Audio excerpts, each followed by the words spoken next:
양소영 변호사의 상담소.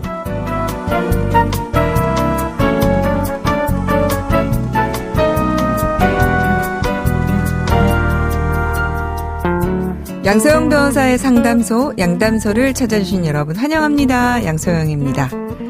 서울 시내 한복판에서 상의를 탈의한 남성이 비키니를 입은 여성을 뒤에 태우고 오토바이를 타는 모습이 포착됐습니다. 여러 인터넷 커뮤니티엔 이들의 모습을 담은 사진과 영상들이 줄이어 올라왔는데요. 이들은 비가 내리는 도심을 상당한 노출을 한 채 질주했고 신호 대기 중인 주변 사람들과 인사도 나누면서 시선을 즐기는 모습이었습니다.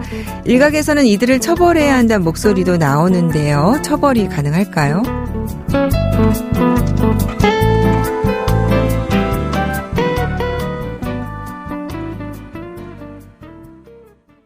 법무법인 승인 양소영 변호사입니다.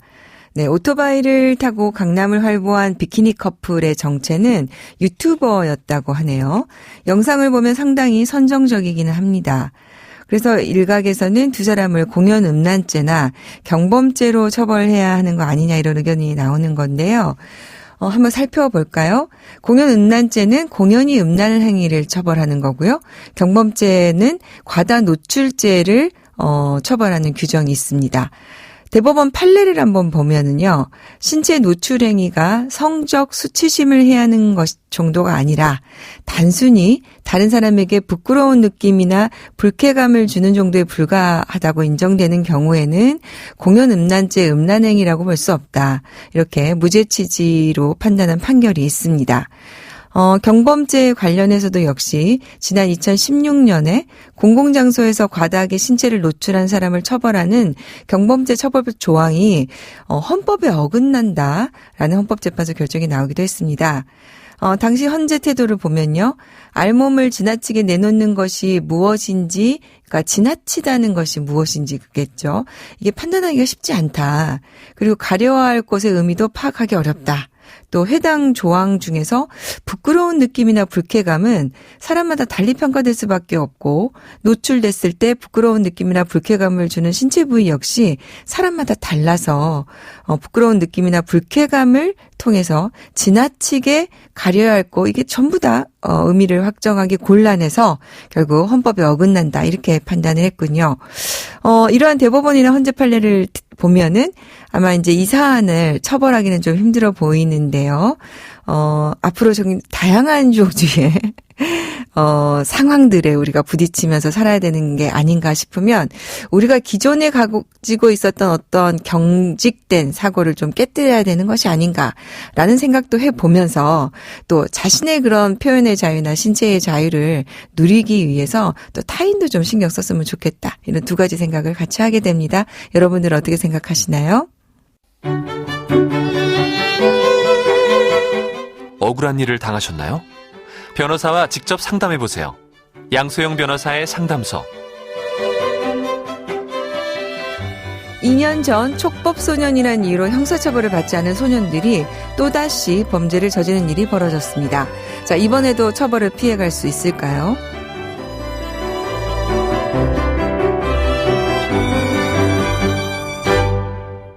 자세한 내용 김영미 변호사님 함께 얘기 나눠볼게요. 변호사 안녕하세요. 네, 안녕하세요. 네, 최근에 우리 김 변호사님은 아동과 관련해서 학교폭력 관련해서 굉장히 관심을 많이 가지고 계시는데요. 네. 그래서 이 주제에 딱 적합하신 것 같아요. 네. 지금 어떤 일이 지금 벌어진 겁니까? 지난 2020년의 사건을 기억하실지 모르겠는데 그때 2020년 3월에 당시 중학생 8명이 서울에서 렌터카를 훔쳐가지고 대전까지 운전하다가 이 기억나네요. 네, 오토바이를 쳐서 그 오토바이에 탄 배달 아르바이트를 하던 대학생이 숨진 사건이 발생을 했어요. 네. 그때 이 중학생들이 초법소년이어가지고 만 14세 미만이었던 거죠. 그래서 형사처벌을 받지 않았던 사건이 있었습니다. 그러게요. 아마 그 숨진 아르바이트생의 안타까운 사연으로 아마 다들 기억하고 계실 것 같은데요.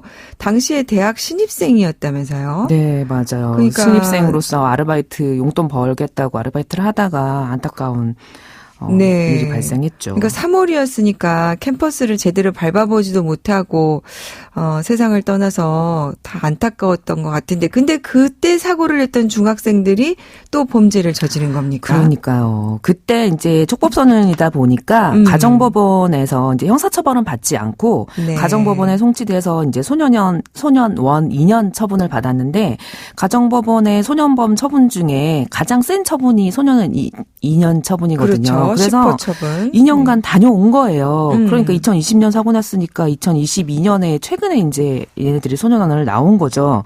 근데 그 중에 몇몇 일부가 나오면서 또 반성도 없이 또다시 범죄를 저질렀는데 동네 중학생들을 붙잡아서 가학적 폭행도 이어가고 또 이 사건이 또 계속 언론에 나오면서 또 다른 피해자가 나왔는데 결국 또 다른 피해자들도 또 피해를 당하고 이런 일이 이제 나타난 게 확인이 됐죠. 네. 이제 만 16세가 그럼 이제 된 건가요? 그러면은 이 소년들이 이제는 촉법소년에서 벗어나서 범죄소년이 된 걸로 보이는데. 네. 그러면 이제 처벌이 이루어질 수 있을까요? 그렇죠. 근데 이 학생들이 또 비난받은 이유가 뭐냐면 그 소년원에 갔다 오면 자유롭게 풀어주는 게 아니라 보호관찰관이 계속 지켜보거든요. 그렇죠. 그래서 그렇죠. 네. 보고하고 얘네들이 잘 생활하고 있는지 주기적으로 확인하는데 그 와중에 얘네들이 이런 범죄를 저질렀다는 데에서 더 좀 재질이 안 좋다라고 보이는 건데 지금 이제는 촉법소년에서 범죄소년이 됐기 때문에 형사처벌이 가능합니다. 네. 그래서 형사처벌을 받을 수가 있고 또 그런다고 무조건 형사처벌 되는 건 아니고 사안에 따라서 판단을 해서 가정법원에 송치돼서 보호처분을 받을 수 있고 이게 선택사항인데 일단 형사처벌을 받을 수 있는 나이가 된 거죠. 이제 누가 판단하나요? 일단은 검사가 판단을 해서 이 학생들을 소년법원으로 보낼지 아니면 형사법원으로 보낼지 결정을 하고요. 법원에서도 재판을 하다가도 이 학생들이 이제 교화 가능성이 있고 선도 가능성이 있다라고 판단하면 법원에서도 다시 소년법원으로 보낼 수가 있습니다. 네. 그러면은 이제 이번에도 또다시 소년법원으로 가서 최대 소년원 송치 이렇게 이게 최대 처분이 되는 건가요? 소년법원으로 가게 되면 가정법원으로 가게 되면은 최대가 소년원 송치 2년이죠. 네. 근데 이제 형사법원으로 가게 되면 형사처벌을 받을 건데 어떤 것이 이 아이들에게 최선인지는 사실은 판단을 해봐야 될 것 같습니다. 네. 네. 지금, 네, 이제 아까 우리 김 변호사님 말씀 들어보니까 이 소년범들이 지금 보호관찰 중이었잖아요. 네. 근데 그런데도 지금 이런 일이 벌어졌는데 네. 그렇게 본다면 보호관찰 제도가 제대로 운영이 안 되고 있었던 것인가? 아이들에 관해서 어쨌든 상태를 이제 보호관찰이라는 취지가 아이들이 더 이상 또 범죄를 저지르지 않도록 이런 거를 관리한다는 건데, 네. 그러면은 이게 지금 제대로 안 되고 있었던 건가? 또 그런 생각도 드네요. 일단 보호관찰관들 말씀을 들어보면, 일단 1인당 담당하는 소년의 수가 지나치게 많다는 겁니다. 그러니까 이제 네. 모든 아이들을 다 밀착해서 케어할 수가 없다는 거죠. 그게 이제 좀 가장 제도적인 문제인 것 같고, 또 문제는 보호관찰관들이 이렇게 1대1로 따라다닐 수가 없어요. 그러니까 이 아이들이 밤중에 나가는지 전화로 확인한다든지 학교는 잘 다니는지 학교 출석 여부를 확인한다든지 그다음에 부모님 면담에서 어떻게 잘 생활하고 있는지 이런 게 확인하는 거에 그치는 거거든요. 그러니까 약간 형식적인 게 그치게 됩니다. 그래서 이 아이들도 밤마다 되면 얘네들이 외출을 하는지 확인 전화를 하거든요. 그러니까 이 아이들이 범죄를 저지른 게 멀리 가면 보호관찰관한테 들키니까 이 피해 아이들을 자기 집 앞으로 오게 해가지고 범죄를 저지르는 약간 치밀한 수법까지도 보인 거예요. 그 틈새를 네. 또 노렸군요. 그러니까 제가 이걸 보면서 얘네들이 소년원 2년 다녀오는 게 쉽지는 않았을 겁니다. 그런데 소년원을 보낸다는 거는 이 아이들을 선도하고 교화될 가능성이 있다라고 해서 보낸 건데 얘네들이 다녀오고 나서 또다시 이런 범죄를 했다는 거는 이 해당 소년들의 그런 잘못된 성향도 있겠지만은 혹시 범죄를 범할 수밖에 없는 환경에 계속 지속적으로 노출되는 건 아닌가. 사실 그게 문제죠. 네, 그런 생각이 들어요. 근데 이제 이런 사건이 벌어질 때마다 그 촉법소년 기준 연령을 더 낮춰야 된다. 이런 논의가 매번 나오잖아요. 네. 지금 법무부에서 이런 논의가 이루어지고 있는데 어떻습니까, 김영미 변호사님? 지금 이제 사회적인 분위기가 촉법소년의 범행 수법이 너무 잔혹하고 범죄 수도 늘어나니 범죄소년이 지금 현재는 14세 이상인데 그 범죄소년의 나이를 14세에서 13세로 낮추자라는 거거든요. 그러니까 정확히 말하면 촉법소년 연령 기준을 낮추자라는 거는 범죄소년 나이를 낮추자는 거랑 똑같은 말이에요. 그렇죠. 따라서 그렇게 될 네네. 테니까. 그래서 지금 법무부에서는 이 촉법소년 연령 기준을 현실화를 위해서 TF를 운영하면서 소년범죄 예방팀 신설해서 여론 등을 고려해서 법 개정을 추진한다는 거예요. 네. 근데 그래서 일단은 연령을 낮추는 거는 일단 이 아이들을 형사처벌을 하자.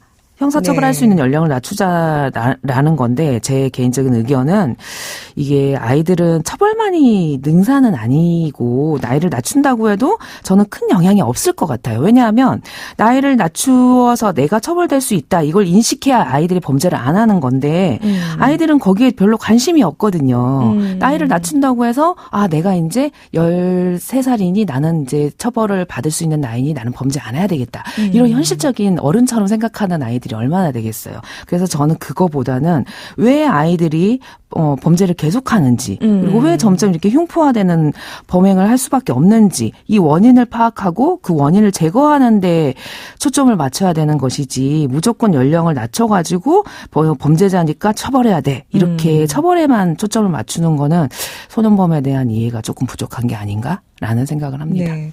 실제로 지금 우리 김 변호사님 말씀대로 이 지금 촉법소년이었던 친구들이 2년 소년원에 있다가 나와서 범죄소년이 됐다고 한다면 지금 이렇게 연령을 낮추자는 논의로 본다면 이 아이들이 나는 범죄소년이 됐으니까 더 자중해야지라고 할 건데 그렇지 않다라는 그렇죠. 말씀이신 거잖아요. 네. 아이들은 그렇게까지 어른처럼 저는 생각하지 못할 거라고 생각하거든요. 결국에는 이제 사실은 소년원을 보내는 것은 그 안에서 이제 교화가 되고 아이들이 뭔가 조금 더 규범을 배울 수 있는 기회를 주자는 그렇죠. 것인데 일부 격리가 되면서 근데 실제로는 지금 그런 역할을 못하고 있으니 그걸 좀 더 역할을 할 수 있도록 하는 것이 더 중요한 것이 아니냐라는 말씀이군요. 저는 그래서 이거의 가장 큰 문제는 환경의 탓이 꽤 크다고 생각해요. 저는 결국은 이 아이들이 이렇게 범죄를 계속한다는 것은 가정 내에서 이 아이들에 대한 훈육이라든지 통제가 안 된다는 관심이나, 거거든요. 네. 그러니까 보호관찰도 형식적인 것이 아니라 실제로 이 아이들이 잘 생활할 수 있도록 이렇게 유도해주는 역할이 필요한데 그렇죠. 결국에 또 이런 걸 보면 행정력과 예산이 문제라는 생각이 좀 드네요. 네, 오늘 최근에 이제 나온 촉법소년, 범죄소년과 관련한 사건을 가지고 우리 김영미 변호사님과 촉법소년 연령 낮추는 것이 최선인가 얘기를 좀 나눠봤습니다. 오늘 좋은 말씀 감사합니다. 네, 감사합니다. 양소영 변호사의 상담소 양담소는 내일 또 문을 엽니다. 끝곡 패닉의 내 낡은 서랍 속의 바다 들려드릴게요. 양소영이었습니다.